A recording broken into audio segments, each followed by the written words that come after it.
ስምህን ጌታ ያደረገልህን ትናገራለህ? ስሜ ተከተል ታሪኩ ይባላል። የመጣሁት ከአሳና ነው። የሚኖረው ወደ አዲስ አበባ ነው። ፊሊዶሮ ነው የሚኖረው። ያው የመጀመሪያ ቀን ያው መድረክ ላይ መቆም ደግሞ ያው ያስፈራል። ያው የእግዚአብሔር ቅባት አለበት ቦታ ስለሆነ ስለዚህ እግዚአብሔር ደግሞ ለኛ ያደረገው ነገር ድንቅ የሆነ ነገር ነው።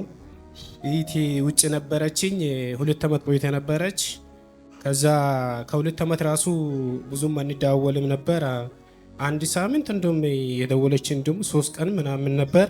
2 ዓመት ቆይታ ነበረች። እንደውም ታፍኔ ነው እየኖረች ነበረችው። ከ2 ዓመት ራሱ 2 ዓመት ሰርተ ደሞዝ ራሱ እንደውም ራሷ ግን ደሞዝ ይሰጣሉ እጇ ላይ ነው የሚሰጡት።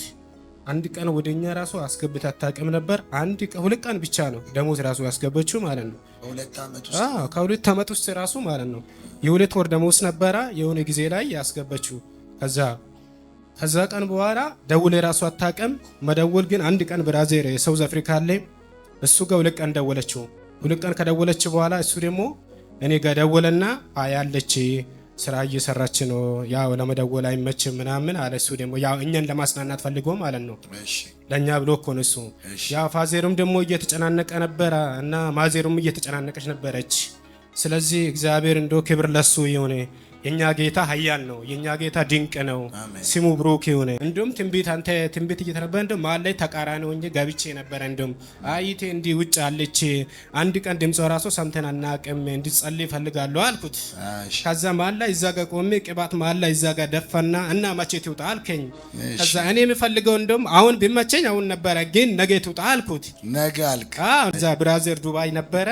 ከዛ መጀመሪያ ደቡብ አፍሪካ ላይ ደወለና ከዛ አይ እስኪ የሆነ አዲስ ነገር አለ እነግራለሁ አለኝ። ዳታ ይዝግ ነበረ። ዳታ ከፈት። ከዛ ቤት ገብቼ ደግሞ ምንም አላልኩም። በቃ ከዚህ ሄድኩ ቤት ገባው ጸለውና ከዛ ተኝቼ ጌታ ሁሉም ነገር አንተ ታውቃለህ ብዬ ነው የተኛሁት። በቃ 8 ሰዓት አካባቢ ብራዚል ደወለና ዳታ ከፈት አለ። ዳታ ከፈት። ከዛ ዱባይ ላይ ያለው ደግሞ እሱም ደወለልኝና ዳታ ከፈት ሲለኝ ከፈትኩት። ከዛ አብይት አልኩት። ከዛ ሰላም ናችሁ እንዴት ናችሁ ምንድነው በሰላም ነው አልኩት። እኔ በቃ ግምት ተጠራጠርኩት እቺ ምን ሆነች ምናምን ብዬ ማለት ነው። ከዛ ከ8 ሰዓት በኋላ 8 ሰዓት ላይ ደወለች። እሷ ራሷ ደወለችልኝ። ከዛ 8 ሰዓት ከገባች በኋላ ወንድሜ ዱባይ ያለው ማለት ነው እግዚአብሔር ሰው። ከዛ እሷ የቆረጠችው የኢትዮጵያ ነው ትኬቱ ማለት ነው። ትኬቱ ወደዚህ ልትመጣ ወደዚህ እሷ ወደዚህ ብሎክ ለማድረግ ነበር። ግን ብራዚል ዱባይ ስላለው እሷ ግን ወደ ኢትዮጵያ እንድትመጣ አይፈልግም እሱ። እሷ ወደ ዱባይ እንድትሄድ ነበር አይፈልገው ነበረው። ከዛ እሷ ግን ሸኘችና እሷ ራሷ አልሸኘችም ሲጀመር እሷ አለችበት ቤት እንግዲነት ሄደ ሰው ነበር እዛ ማለት ነው። ከዛ ያ ሰው ነው ደግሞ ፕሌን ጋር ማለት ቦሌ አየር ማረፊያ የሻኘ ሰው እሷ ነው። ከዛ በኋላ ቦሌ ውስጥ ገባችው። ከዛ የኢትዮጵያ ፕሌን ሲነሳ እሷ አልገባችም። ብራዚል ደግሞ በዛ በኩል ዱባይ ሆኖ በሌላ በኩል ደግሞ ትኬት ቆርጧል እሷ ማለት ነው። እሷ ወደ ዱባይ እንድትሄድ ማለት ነው ከሳውዲ። ከዛ በኋላ ቦይዛን ቦሌ ውስጥ ተቀመጠችና የዱባይ ፕሌን ሲነሳ በቴሌግራም ላከላት ትኬት ምናምን እዛ ሁሉም ነገር ኤቭሪክ ጨርሶ ምን ብለው ወደ ዱባይ ሄደች። ወደ ዱባይ ገባች። ክብር ለእግዚአብሔር ይሁን። ዛሬ ተረኛ ሰው የሆነ ብቻ አሜን ይላል። አሜን። ስንት ጊዜ በኋላ ነው አንተ ድምጿን የሰማህ? እኔ ሰሙ ከ2 ዓመት በኋላ በቃ እኔ ተገናኝቼ ራሱ ከ2 ዓመት በኋላ ሁለቱም አንዱ ብራዚል ደቡብ አፍሪካ አለ አንዱ ዱባይ ያለ እነሱ ነው የሚነግሩኝ። በቃ ማለት አሁን ብዙ ሰው ሊገባ ሊሆን ይችላል፣ ብዙ ሰው ደግሞ ላይገባ ሊሆን ይችላል። የሚያቅሰው አለ ግን ይገባል። የሰው ደግሞ የ2 ዓመት የሰው ሀገር ነው። ከ2 ዓመት ራሱ ማለት ነው የ3 ወር የ3 ወር ደግሞ አልሰጠችም።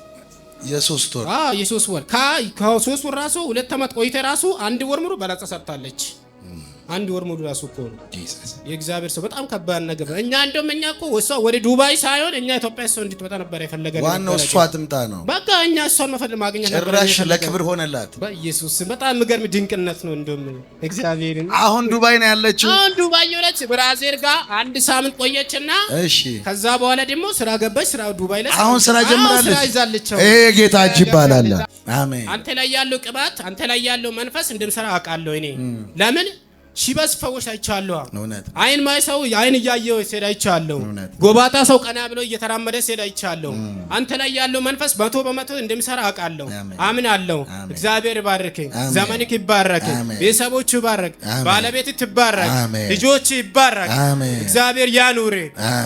ለኛ ብሎ እግዚአብሔር አንተን ስለሰጠን እናመሰግናለን። ዘመንክ ይባረክ።